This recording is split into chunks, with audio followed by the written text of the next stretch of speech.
Yo, what's going on everyone? Welcome back to the channel. Today we're deep diving into something that's been so close to my heart for as long as I can remember. If you've ever watched an anime and thought, this is something special, I think you'll agree with me when I say there's just something irreplaceable about vintage anime. From Astro Boy to Akira to Spirited Away, vintage anime has a unique magic that continues to captivate new generations decades after it first aired. But what makes these shows so timeless? Is it the art? Is it the stories? Or is it something deeper? Well, today we're going to explore exactly why these old school gems still hold a special place in our hearts and what they continue to teach us about animation, culture, and storytelling. So let's rewind a bit and talk about the golden age of anime. For many fans, this is the era that really defined anime as an art form. It's the period from the 1960s through to the 1980s, a time where the anime industry was laying the groundwork for everything that followed. The golden age wasn't just about flashy animation or eye-catching characters. It was about experimentation and setting the tone for what would come. For example, Astro Boy, created by Osamu Tezuka, was one of the first animes to air internationally. And it didn't just capture our attention with its sleek animation, it introduced to us a complex of ideas, like humanity's relationship with technology, which was pretty groundbreaking for its time. The 60s and 70s were a time of rapid technological advancements, and anime reflected that.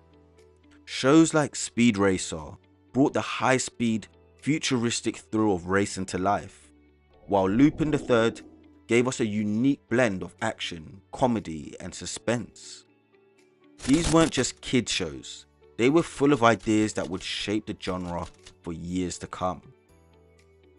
The beauty of these early series is that they weren't afraid to tackle big ideas.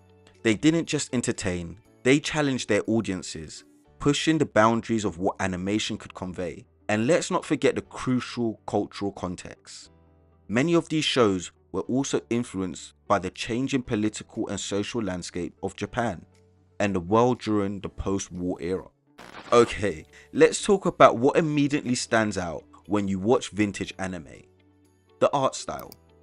Even from the very first glance, you know you're watching a typical Western cartoon. There's something about those exaggerated eyes, the bold outlines, and the painstaking hand-drawn animation that gives these shows their iconic look. Anime's art style has always been one of the strongest points. Early anime series were crafted with extreme care, each frame meticulously drawn by hand. Unlike Western animation, which relied heavily on the stiffer, more mechanical designs, Japanese animation embraced fluidity, dynamism, and dramatic flair. And it wasn't just about the character designs.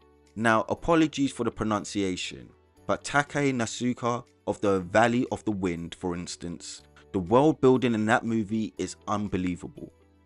The way that Studio Ghibli created a living environment through animation, from the vast toxic jungle to the mechanical creatures, every detail was painstakingly drawn by hand. You can almost feel the wind, the grass, and the decay of the world around Nausicaa. It's like the art is telling you the story before the characters even say a word. But you know what's funny? We often think of old anime as having a kind of raw or rough around the edges type of style. But when you watch it closely, there's a certain polish to these designs.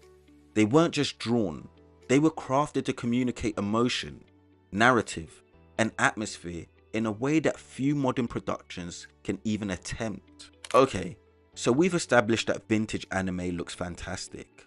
But what about the stories? This is where things get really interesting.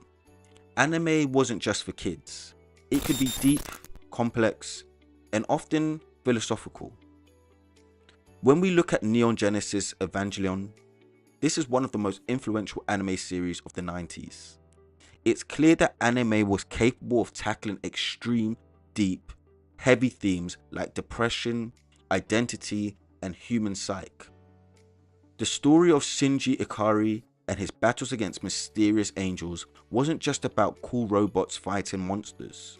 It was a meditation on personal pain, trauma, and a search for meaning in a world that has just experienced an apocalypse. And this kind of storytelling wasn't just reserved for the 90s. Anime from the 70s and 80s was filled with political and social commentary. Take Akira for example, a movie that at its core is about government corruption, the political dangers of unchecked technological power, and what happens when a society's problems grow too big to control. It's pretty wild to me that a movie made in 1988 could still feel so relevant today. Don't you guys think so too? That's one of the most fascinating things about vintage anime. It has this incredible longevity. It's not just tied to the era that it was made in. It feels timeless because it touches on universal themes that never get old. But it's not all dark themes. Shows like Sailor Moon, Dragon Ball Z brought about a different kind of energy. One of optimism, friendship, and adventure. Even though these shows were more lighthearted, they still carried meaning. Friendship and love were often the strongest weapons in the battle against evil. How great is that? Now let's talk about nostalgia. For a lot of us, vintage anime is about those childhood memories. Saturday mornings, racing home from school, grabbing your snack, whatever it was, just to watch your favorite show. It's something that many of us grew up with. If you grew up in the 80s or 90s, chances are you remember when anime first became a mainstream thing in the West. For me, it was watching Dragon Ball Z on Toonami. And if you were a 90s kid, you probably remember those days too. The thrill of watching those epic battles between Goku and Frieza, all those emotional moments between the Sailor Scouts, it was also fresh and exciting. Even if you weren't around when these shows first aired, the sense of nostalgia still comes through when you watch them. There's just something about the vibe of old anime. The music, the voice acting, the animation styles, all of it just reminds me of those earlier days of discovering anime. It's almost like stepping back in time for me. Now let's zoom out a bit and look at anime's impact on global pop culture. Vintage anime didn't just influence Japan, it changed the entire animation landscape worldwide. Many of today's popular anime creators often cite vintage classics as their main influences. Look at Cowboy Bebop, an anime that blends jazz music, westerns, and film noir. It's an anime that would not exist without the legacy of Lupin III or other 70s shows.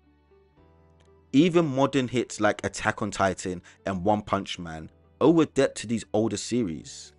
The way they blend these high-stake action with deep character development and social commentary, that's all thanks to the groundwork laid by vintage anime. So when you watch a show today, you're not just watching something new, you're witnessing the evolution of the medium. So what makes vintage anime so timeless? Well, the truth is, it's a combination of things. It's the art style, it's the storytelling, it's the themes, and of course, the emotional connection we all have to these shows. They transcend time, space, and culture. So whether you're watching Astro Boy for the first time, or rewatching Akira for the 100th time, these works resonate on a universal basis. It's not just about the nostalgia, it's about the feeling of something that connects us all. Vintage anime continues to capture the hearts of new generations because its core messages about humanity, friendship, and the world never age. So after all of that, I think it's safe to say that vintage anime is here to stay. It's not just a relic of the past, it's a cornerstone of the anime world that continues to influence and inspire us today. But now I want to hear from you. What's your favorite vintage anime? Do you have a show that's near and dear to your heart? Drop a comment below. I'd love to hear your thoughts. And if you enjoyed this deep dive into the timeless world of vintage anime, make sure you hit that like button, you subscribe, and you ring that bell notification so you don't miss future videos. Thanks for watching, and remember, always keep the classics alive. Thanks for watching. Peace.